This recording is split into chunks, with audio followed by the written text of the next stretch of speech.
In our headlines on this Friday, September 5th, here in Seoul, President Jinping attends a forum in Incheon City to foster a productive environment for innovations in South Korea's biotechnology sector via partnership between the government and businesses. North Korea's Kim Jong-un and his Chinese host Xi Jinping sit down for separate bilateral talks Thursday evening on the sidelines of China's Victory Day parade to reaffirm their ties. Meanwhile, over in Portugal, 2 South Korean nationals are among the 16 victims who lost their lives in a crash of a popular funicular railway car in the capital city, Lisbon. We start here on the national front, where President Jinping has turned the spotlight onto the country's biotechnology sector as he seeks new growth engines. I have our presidential office correspondent Song Yoo-jin standing by on the line with the latest. Yoo-jin, do start us off. Right. Good afternoon, Sunny. The panel discussion titled K-Bio Accelerating Innovation wrapped up about an hour and a half ago. This event in Incheon brought together industry leaders, researchers, lawmakers, and government officials to discuss ways to elevate biotechnology as South Korea's next flagship sector.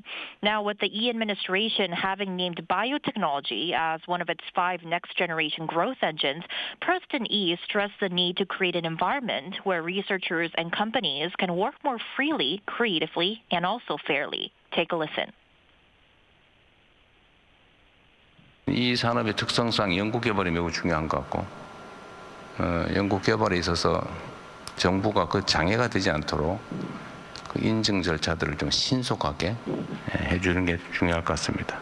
아마 규제 완화나 규제 개혁도 여러분들이 아마 주로 말씀하시게 될 것 같은데 그런 점에 대해서도 열린 자세로 저희가 접근하도록 하겠습니다.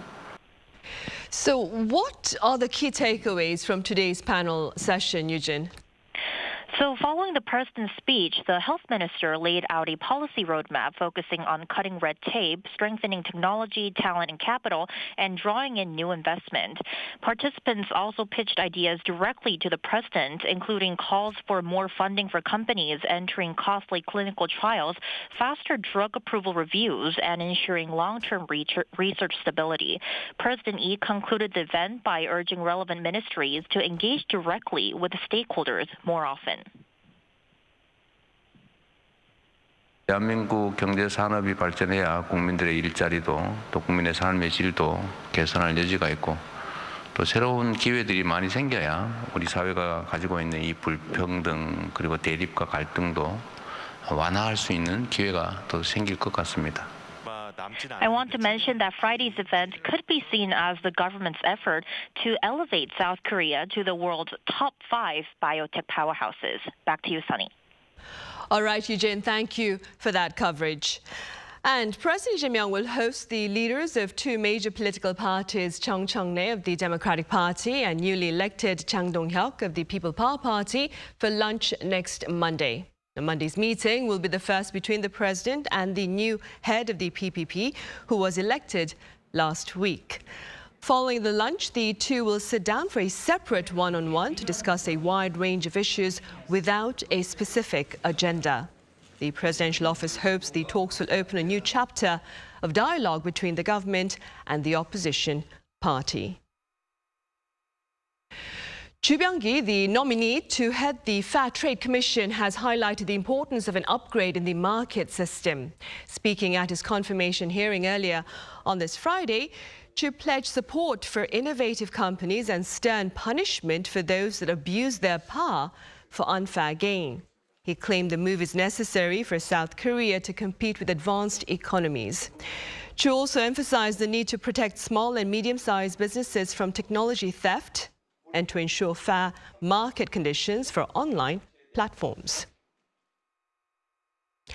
In Beijing, North Korea's Kim Jong-un and his Chinese host Xi Jinping sat down for separate bilateral talks Thursday evening on the sidelines of China's Victory Day parade to reaffirm their ties. Our correspondent Kim Bo-kyung has details. North Korean leader Kim Jong-un and Chinese President Xi Jinping's meeting signaled the restoration of close ties that had grown distant due to the recent North Korea-Russia rapprochement. The two met at the Great Hall of the People on Thursday, marking the first such meeting since 2019, with Kim visiting China in January of that year, while Xi visited Pyongyang in June. During the meeting, the two leaders shared the pleasure of seeing each other yet again and agreed to work together to safeguard their common interests as part of what was described as a community of shared destiny. In the face of a turbulent international landscape, China stands ready to strengthen strategic communication, enhance exchanges and cooperation, and deepen exchanges of experience in governance with the DPRK, so as to effectively advance our respective socialist cause and jointly promote regional peace, stability, development, and prosperity. The past 6 years have seen earth-shaking changes and development in China, which impressed me greatly. What touched me even more is the unwavering and profound friendship between our two peoples. Despite the ever-changing world, this friendship will never change. While touting the development Beijing achieved, Kim stressed the regime's readiness to deepen economic and trade cooperation to achieve greater results. When it comes to the tension on the Korean peninsula, Kim did mention how he appreciated China's, quote, fair stance regarding the issues, to which she responded that China will continue to strengthen coordination with the North to safeguard peace and stability in the region. However, the joint statement released by China after the meeting did not include any mention of the denuclearization of the Korean peninsula. Kim arrived at Beijing Station at 9:50 p.m., departing on his special train 50 minutes later. He is expected to arrive in Pyongyang on Friday afternoon if he heads straight back. His fifth visit to China was his longest one on record, lasting 4 days and 5 nights. His stay in Beijing was also his longest at around 54 hours. Kim Bo-kyung, Arirang News. National Assembly Speaker Woo Won-shik is back here in Seoul from Beijing, having attended China's Victory Day parade on behalf of the South Korean government. Our political correspondent Shin Ha-young reports. After attending China's Victory Day ceremony as South Korea's representative, National Assembly Speaker Woo Won-shik returned home on Friday, saying there had been progress in strengthening Korea-China cooperation and even some unexpected gains for peace on the Korean peninsula. It seems there was some progress in improving Korea-China cooperation, which was our original goal, and I think this could open up a new opportunity. I believe there was some unexpected progress for peace on the Korean peninsula. Regarding his encounter with North Korean leader Kim Jong-un on Wednesday, Speaker Woo said that just being able to meet and shake hands was already an achievement, adding that many had thought the chances of meeting Kim before his trip to Beijing were very low. This echoes what he said at a press conference in China the day before. It was hard to have a full discussion, which I find a bit regrettable. But given the current state of inter-Korean relations, I think even a brief meeting was still meaningful. Woo left for Beijing on Tuesday evening to attend the military parade, and the next day he was seen shaking hands with the North Korean leader. According to the National Assembly Speaker's office, Woo told Russian President Vladimir Putin, who also attended the event, that he hopes the South and North will usher in an era of peace and prosperity and work toward building peace on the Korean peninsula.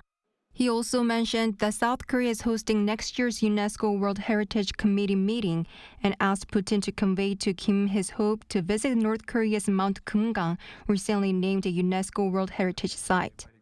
Shin Ha-young, Arirang News.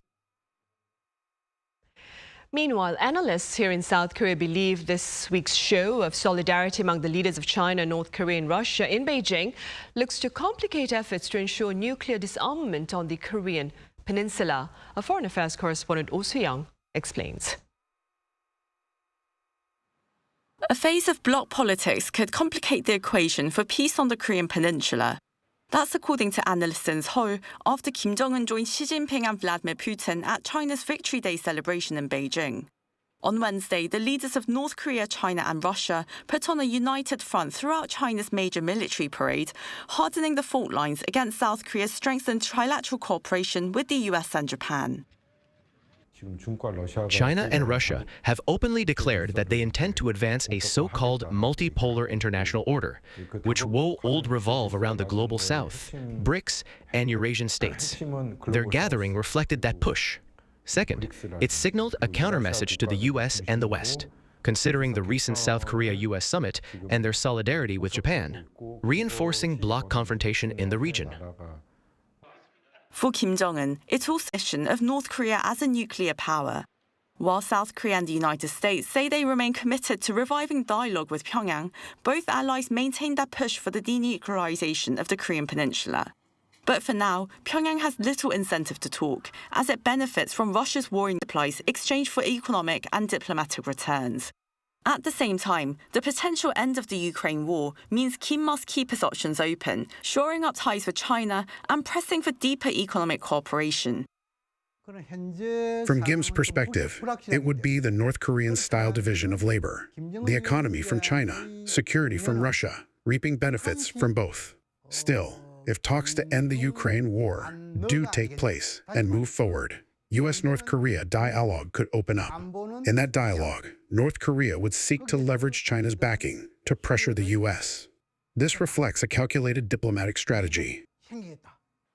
For South Korea and the U.S., China adds another layer of complexity. China's decision to invite Kim underscores its role as a key player in Korean Peninsula and regional affairs, displaying Beijing's firm influence on the north. The message is that Seoul and Washington must maintain amicable ties with China if they want to improve relations with the north. It's a leverage Xi Jinping clearly flaunted as he elevated Kim Jong-un's treatment with special protocol in Tiananmen Square. The diplomatic calendar further raises the stakes. South Korea will host the APEC leaders meeting this October and has hoped to see the leaders of the US, China and even North Korea show up. Attending the Victory Day parade instead of President Lee Jae-myung, National Assembly Speaker Woo Won-sik has invited Xi Jinping to APEC once again. It remains unclear whether the Chinese leader will accept. China initially had high hopes at the start of the Lee administration, but despite stressing pragmatic, national interest-based diplomacy, Lee prioritized a summit with Japan and reaffirmed its alliance with Washington. That likely displeased Beijing. Looking forward, Seoul says it will continue to strengthen its alliance with the United States while pursuing a stronger relationship with China in a way that mutually benefits their citizens, while calling on Beijing to play a more constructive role in Korea Peninsula affairs. Oh Soo-young, Arirang News.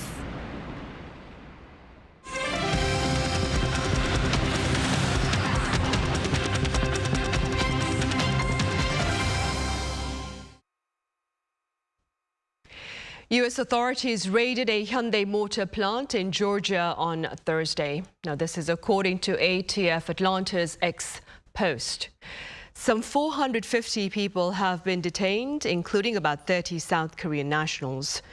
The raid has also halted construction work at the site for a battery factory that Hyundai is partnering with LG Energy Solution. The raided site is one of Georgia's largest manufacturing sites, employing about 1,200 people, and where Hyundai Motor Group makes EVs.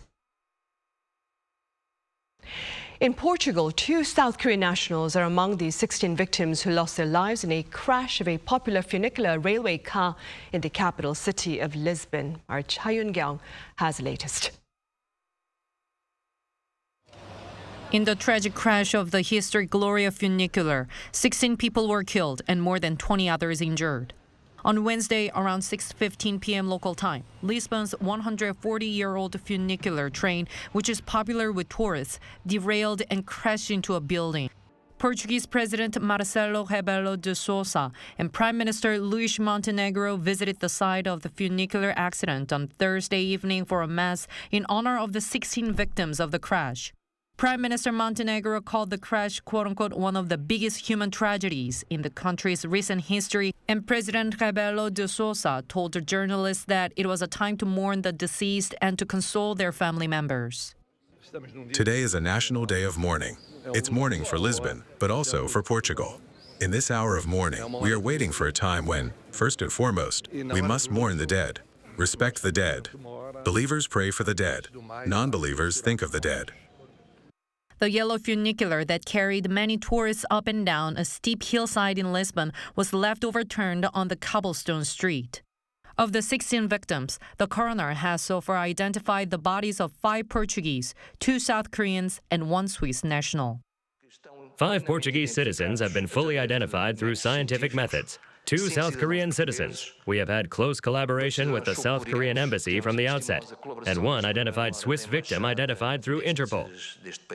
According to Korea's Ministry of Foreign Affairs on Friday, the 2 Koreans are a man and a woman, and there was another injured Korean woman in the accident who is currently undergoing treatment in the intensive care unit of a local hospital after surgery. Meanwhile, President Lee Jae-myung on Friday extended condolences to the families of the victims of the deadly crash. He posted a message on Facebook saying, quote-unquote, "I offer my deepest condolences to the bereaved families and the people of Portugal, who must be in profound sorrow and shock, and I wish a swift recovery for the injured." He said the Korean embassy in Portugal formed a task force immediately after the accident, and the ambassador also checked the situation at the site of the accident. He added that the government will convey condolences to the Portuguese Prime Minister and request special support for Korean nationals. 차윤경, Arirang News. In other news, OpenAI, the developer of ChatGPT, is reportedly exploring the prospects of producing its own AI chips. This is according to the Financial Times, citing sources familiar with the plan that may go into practice next year. In fact, OpenAI reportedly aims to co-design its chips with semiconductor giant Broadcom to meet soaring internal demand and to reduce reliance on NVIDIA. Broadcom CEO Hock Tan, for his part, has confirmed a $10 billion custom AI chip order, but did not name OpenAI. The government's budget for the film industry has been raised substantially. According to the Culture Ministry, the budget for next year has been set at 149.8 billion won, slightly over $100 million, which is an 80% jump from this year. The Korean film industry has been in the doldrums since the COVID-19 pandemic, and the ministry has pledged to better support Korean movie makers who are a pivotal part of the K-content wave. Audio descriptions that accompany screen productions can enhance the cinematic experience for the visually impaired, and this is also the case with Netflix sensation K-pop Demon Hunters. Our An Sung-jin files this report. 각과 국보 차림의 진우가 굳은 얼굴로 서 있다. 호랑이가 진우의 팔에 얼굴을 비빈다. This is a scene from the renowned Netflix film K-pop Demon Hunters. The Korean Community Media Foundation provided a screening of this popular movie with attached audio descriptions.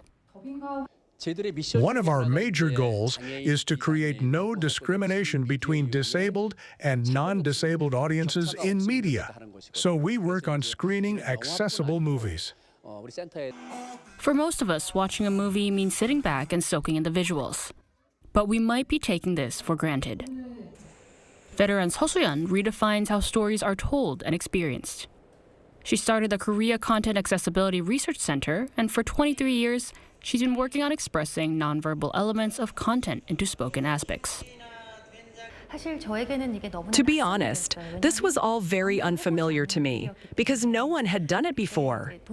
I had never thought that people with visual impairments couldn't watch TV. But I realized there are movements, actions, and nuances that they miss entirely. Her work involves adding descriptions of subtle expressions and action sequences in between the spoken lines, creating a fuller cinematic experience for the visually impaired.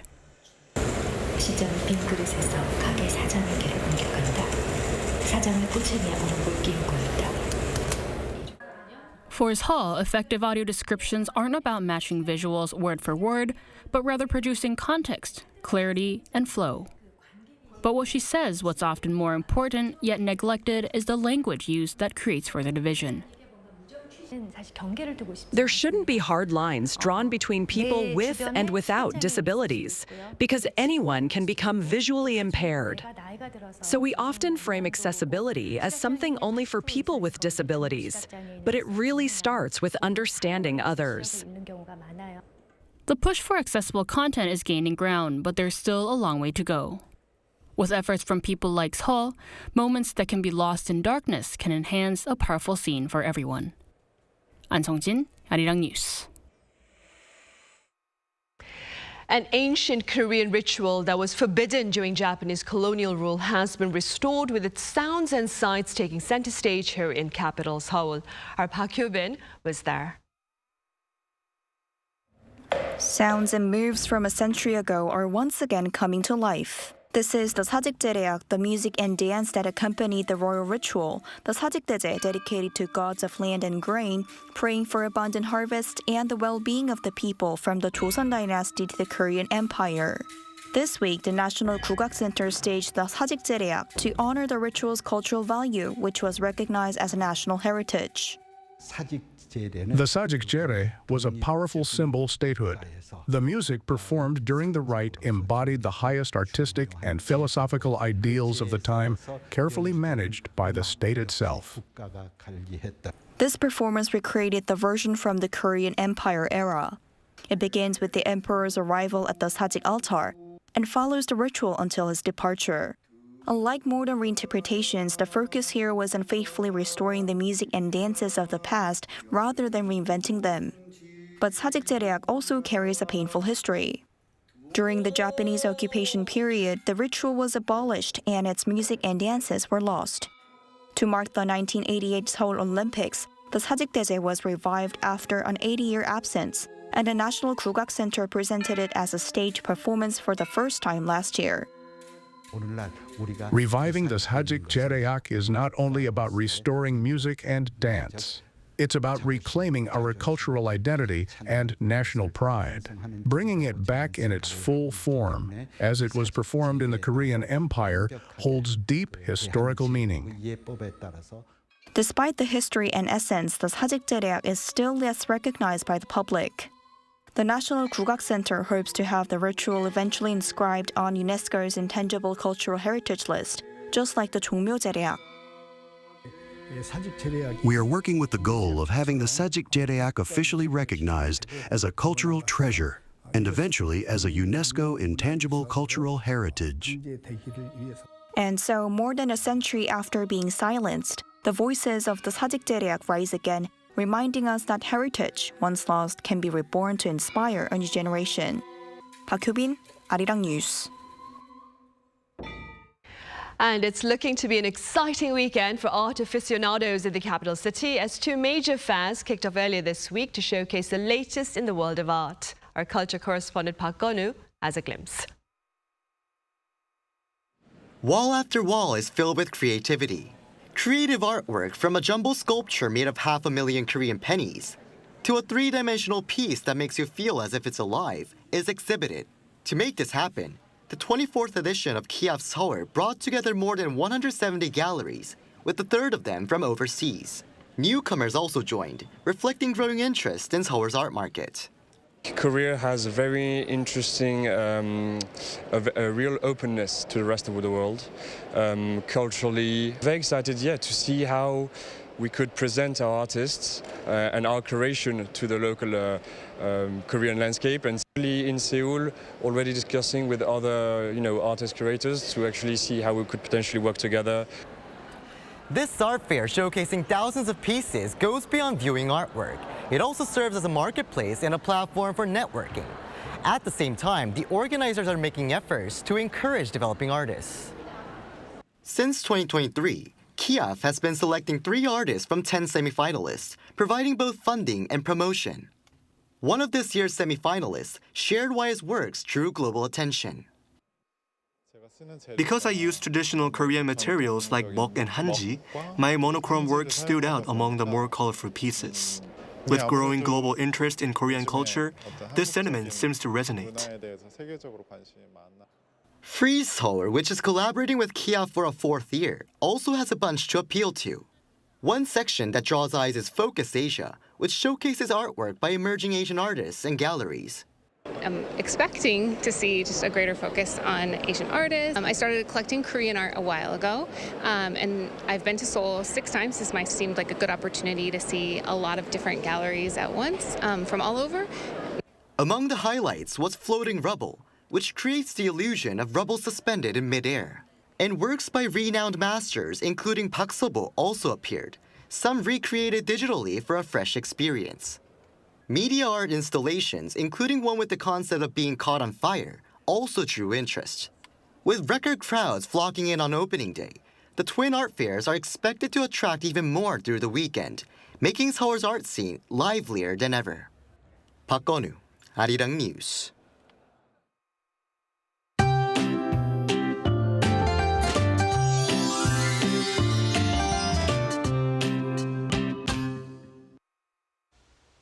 Late summer heat is still raging across the country.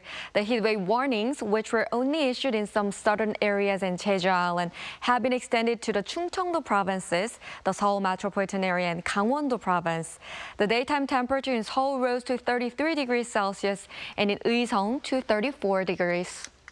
Rain is forecast all over the country this weekend, especially in the western region where it will be strong and heavy. More than 100 millimeters of rain will fall in southern Gyeonggi-do, Chungcheongnam-do, and Jeollabuk-do provinces, and 80 millimeters in southern parts of Gangwon-do and Chungcheongbuk-do. Up to 80 millimeters is expected in Seoul. The morning will start at 25 degrees in Seoul and Busan, 23 degrees in Chuncheon and Daegu. Highs will move up to 30 degrees in Seoul, Daejeon, and Busan at 31 degrees. Frequent rain in southern parts of the country will continue until early next week. That's all for Korea. Here are the weather conditions around the world.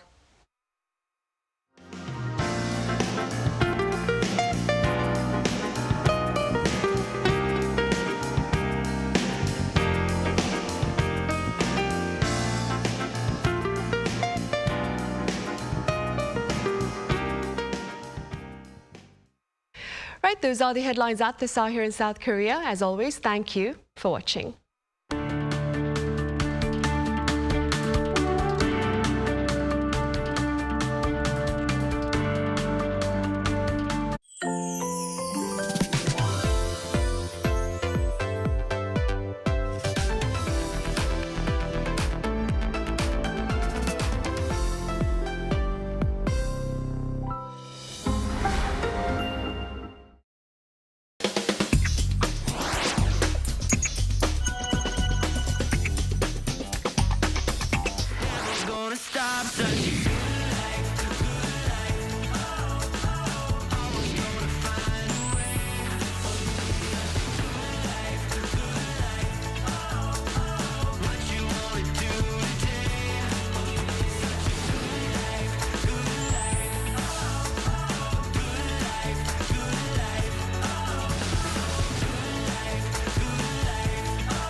invest more than 10% of our total revenues in research and development and 15% in the R&D workforce.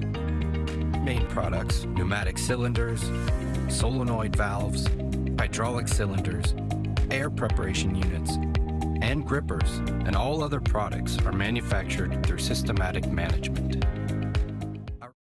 KCC Precision.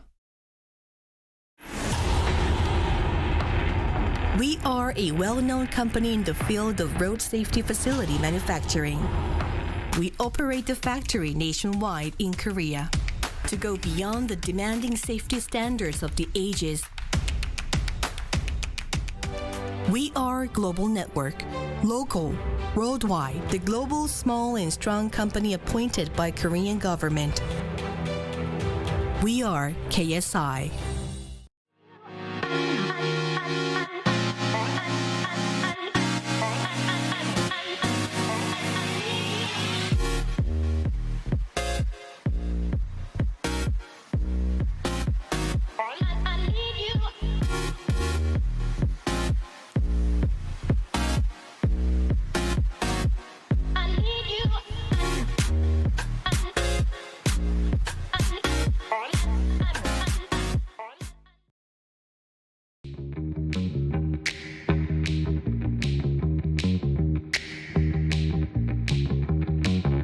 인식 시작합니다.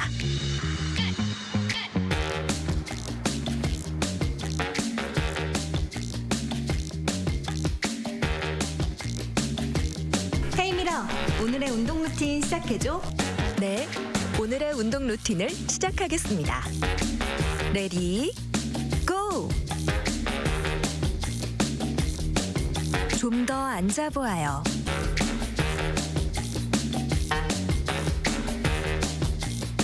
4, 3, 2, 1. 고생했어요.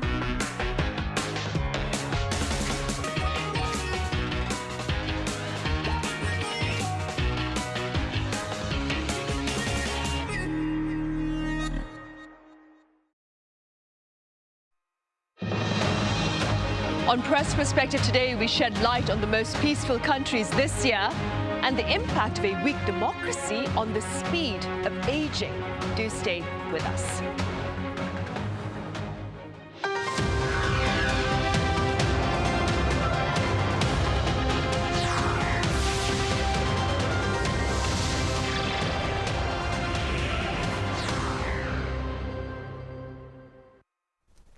Hello and welcome to Press Perspective for this Friday, September 5th here in Seoul. I'm Min Sun-hee. It's that time of the week yet again during which we touch upon a number of intriguing headlines related to the broader society and of course South Korea. For this I have freelance journalist Rafael Rashid here in the studio. Rafael, it's been a while. Welcome back. Good to be back. I also have writer Colin Marshall with the pundit's take on today's topics. Colin, welcome back. Thank you. Glad to be here. Right, Rafael, let's start off then with the latest rankings for the most peaceful country for this year, 2025. Which are the top countries and where does South Korea stand? Sure, so we have the 2025 Global Peace Index, and it shows that Iceland has retained the top spot for 17th consecutive year since 2006. And it's followed by Ireland, New Zealand, Austria and Switzerland. This index, it was published by the Institute for Economics and Peace and ranks 163 countries. They look at 23 different indicators across 3 domains. So we have societal security and safety, then we have ongoing conflicts, and then something that they call militarization. So this index, in a way, it looks at both kind of internal peace, so domestic safety and stability, but also outside of those countries, outside the country, so external peace. And so then they kind of put the two together and make this ranking. For South Korea, it ranked 41st this year, which is up by 2 ranks compared to the previous year. So apparently maybe slightly more peaceful. And I guess for context, the United States sits much lower at 128th place, which might sound surprising and in fact, it comes below the likes of Honduras or Bangladesh. But the reason why the United States has this ranking is largely due to the high militarization, including military spending, weapons trade, nuclear capabilities, and of course external military involvement wherever that may be around the world. On the other end of the spectrum, then we have Russia, which became the world's least peaceful country, followed by Ukraine. And this report notes that 59 state-based conflicts occurred in 2023, and this would be the highest number since World War II. I guess if we look at things in a regional context, of course we have North Korea, and North Korea ranked 149th, which is unchanged from last year, and it makes it the second least peaceful country in Asia, ahead of only Myanmar. Of course, when it comes to North Korea, it's the third most militarized country, with the highest possible scores for nuclear weapons, military expenditure as a percentage of the GDP, and armed service personnel rates. So I think this survey, or this annual index, it covers most of the world, almost 100% of the world. So again, coming back to South Korea, I think stands in modest grounds, suggests some progress in the indicators, so maybe kind of middle tier globally speaking. Right. Raphael, another intriguing study published in Nature Medicine reportedly shows that social inequality and weakness in democratic institutions accelerates aging. Walk us through that, please. Yeah, this one's quite interesting as well. It's a groundbreaking international study that analysed almost 162,000 participants across 40 countries, and introduces what researchers call a kind of global exposome framework, essentially examining how the environment or different factors, whether they're environmental or social or political exposures, how they influence health and disease throughout one's life. So this study, it basically measures something called behavioral age gaps, BBAGs, as they say. So the difference between a person's actual age and then the predicted age based on health, cognition, education, functionality, and risk factors such as cardiovascular conditions or sensory impairments and whatnot. These findings show that where you live can basically age you faster than you should, and kind of increasing risks of cognitive or functional decline. The research, I think, shows quite a clear global gradient. So if we look at, say, Europe, had the healthiest aging patterns, while the likes of Egypt or South Africa showed fastest aging. And then when we look at people in Asia and Latin America, they kind of fell somewhere in the middle. And then we had Eastern and Southern European countries showing a bit more of a rapid aging compared to their Western counterparts. Again, several exposure factors increase this aging process. Physical factors including poor air quality, social factors including economic inequality or gender inequality, socio-political factors such as lack of political representation or restricted voting rights. And so it looks at quite a few different measures.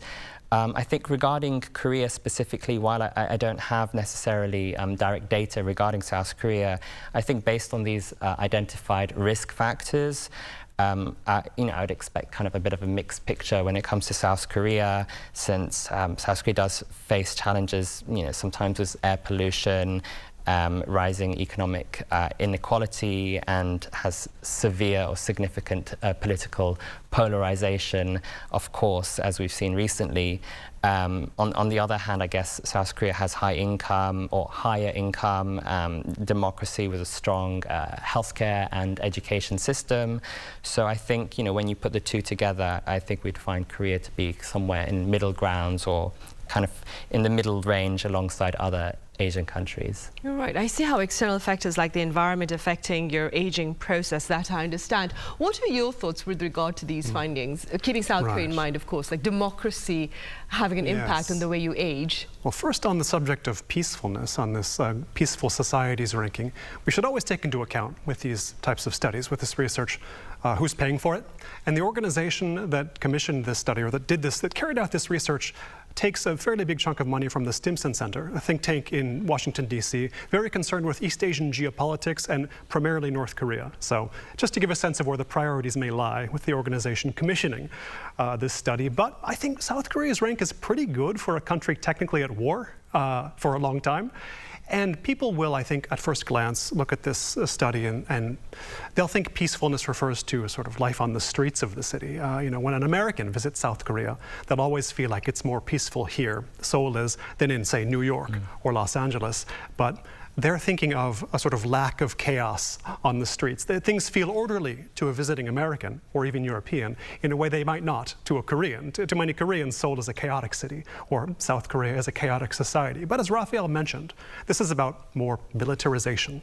This term we should think a bit about because, yes, the U.S. is militarized abroad, but you don't necessarily feel it within the U.S. The sources of a lack of peacefulness lie elsewhere, domestically. Here, the militarization of the culture has decreased somewhat. I feel it less since I moved here 10 years ago, but it's still, I think, one of those factors that explains a lot about Korean society that people, foreigners, don't usually think about. Why do people act this way? Why do structures in Korean society work this or that way? A lot of times the military is a major factor, and the fact that all Korean men, almost all, went through the military explains a lot about social relations and about the sort of dynamics of this society. So it's something you can't ignore when you want to understand South Korea. But as for these environmental factors that accelerate aging, well, the air quality has been a perennial complaint. I mean, before I moved to Korea, before I visited Korea, all I would hear about Seoul is, oh, this is good, that's good, a lot of cafes, it's convenient, subway's nice, but the air is bad. It always came around to the air being bad. And true enough, there are days when the sky is this sort of flat gray, like in a video game when the background doesn't load. But I don't know, again, maybe I've got used to it, maybe it's got better, but I don't feel the air quality as a factor hampering my quality of life on a day-to-day basis in the way that I used to. This research on the environment specifically gave me a new word as well, exposome. Exposome being not an old word, about 20 years ago it was coined. Exposome is the sum total of the environmental factors to which an individual is exposed. So you're in a less good exposome in South Korea or in Seoul than you would be in a place with cleaner air, I suppose, or other. But maybe better than in certain cities in, say, China, for example.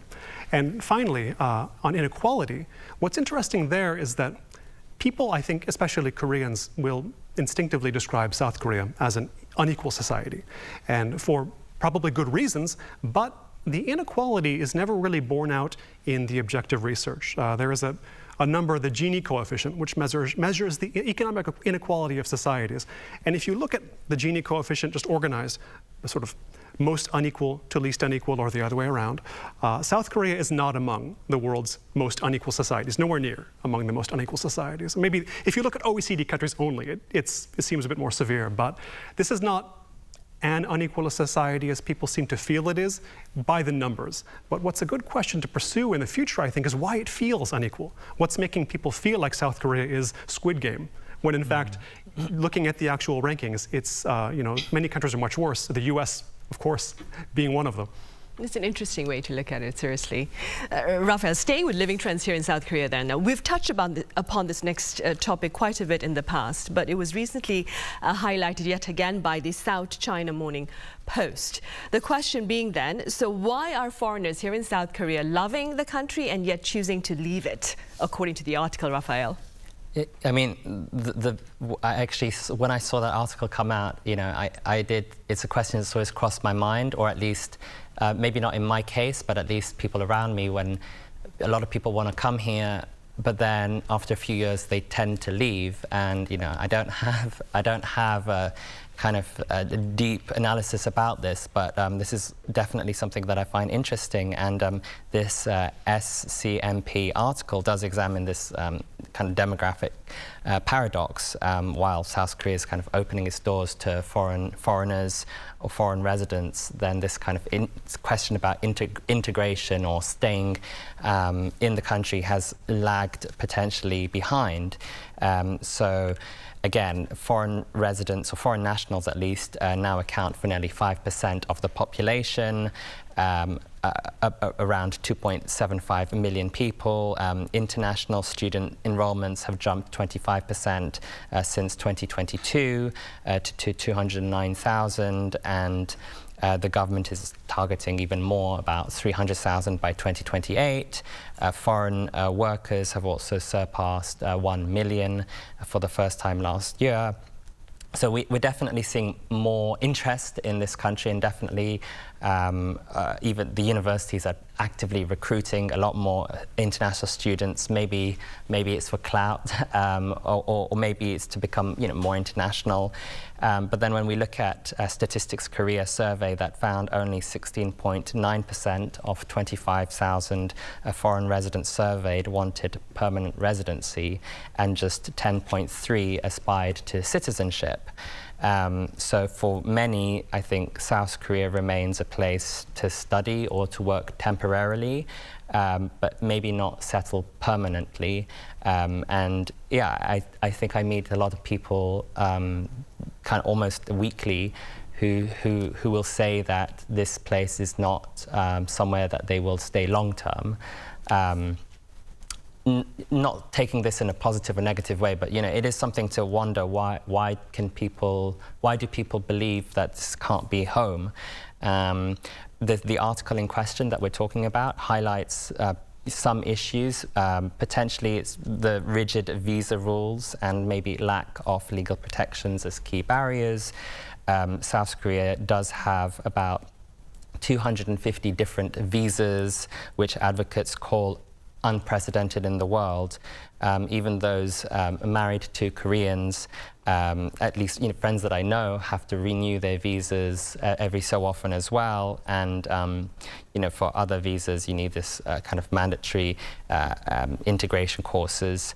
The article profiles a 27-year-old from Paris who speaks fluent Korean, works at an IT company, and is married to a Korean, yet says she faces constant uncertainty and says that she is exposed to workplace exclusion. Again, I'm not here to judge whether this trend that I've heard quite a lot about being excluded, is it perceived, or is it exclusion, or is it the way you come to this country and you believe it's this way, but this is actually the way it works? You know, of course, it's very difficult to pinpoint exactly where the problem may be, and I think some people will also just complain for the sake of complaining. So it's very difficult to know, you know, where we stand.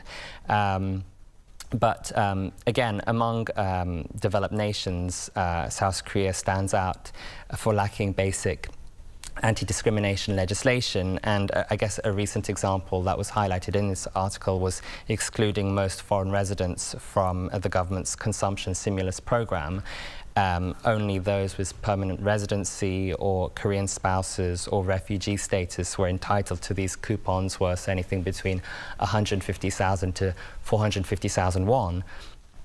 I myself, I mean, I'm not complaining, but, you know, I wasn't entitled to this coupon despite living here for well over 14 years and paying my taxes. So, I mean, personally, I believe that this kind of, you know, if you've paid your taxes in this country for a certain amount of time, I think anyone should be entitled to it, regardless of the nationality.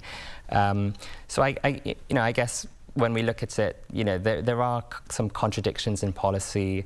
The government is, of course, investing a lot in these multicultural programs, initiatives, centers, integration programs, but these, I do believe complaints can be complaints, but there are definitely some structural barriers in place.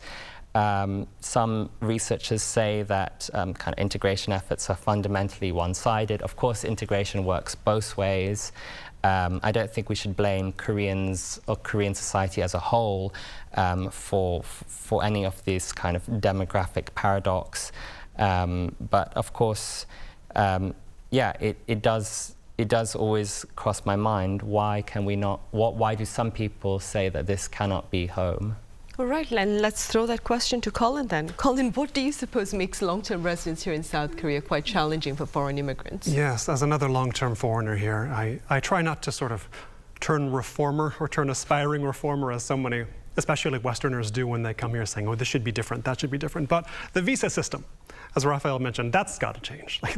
As he underscored, there are more categories of visa here than anywhere in any other country in the world. It doesn't surprise me at all. And the system is too rigid and too complex at once. And every visa is tied to a specific form, like a category of employment, often not well defined. And that really has to change. But the visa system aside, this article also, it brings in a couple foreigners, one mainly, I believe, a French woman who has been here a long time that Raphael mentioned, who's learned Korean, works for an IT company.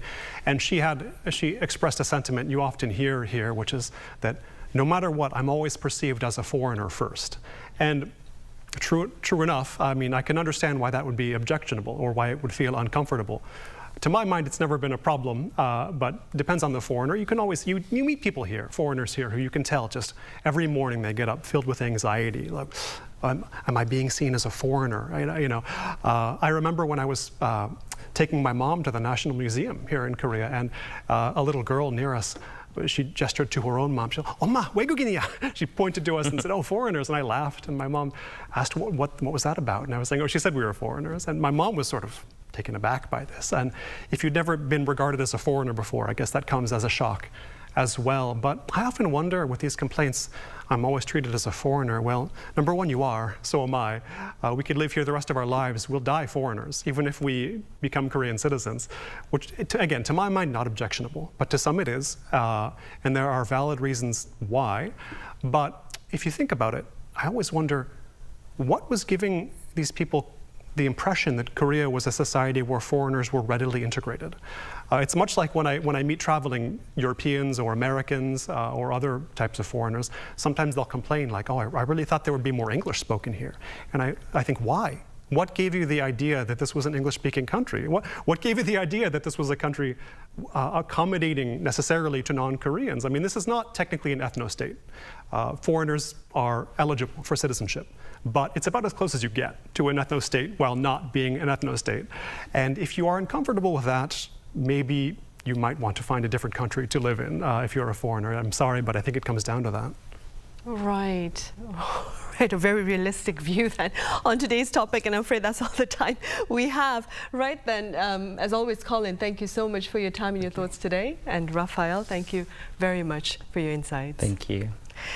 Right, well, on that note, we end this week's editions of Press Perspective. Thank you for watching and have a great weekend.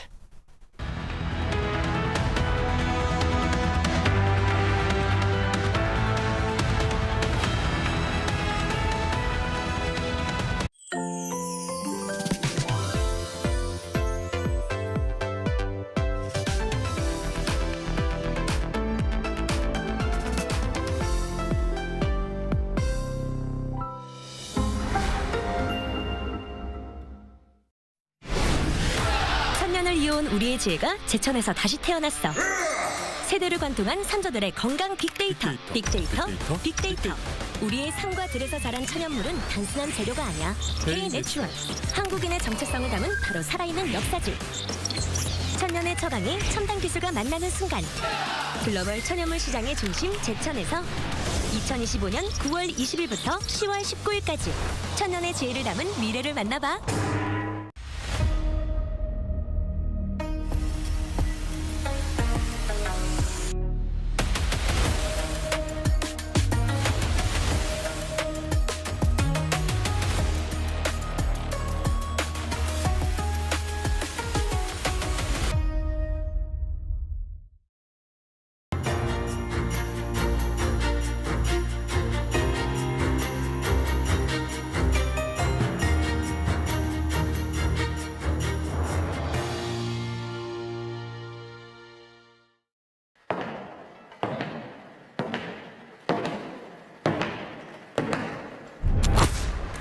저는 만 5살에 바이올린을 시작했는데요.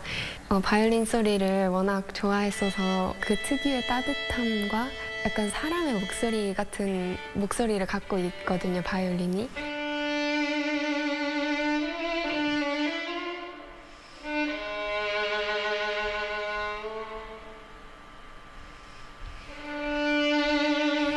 저는 무대에 올랐을 때보다는 이제 혼자 연습할 때 더 큰 희열을 느끼는데 제가 표현하고자 하는 음악이 잘 나왔을 때 그때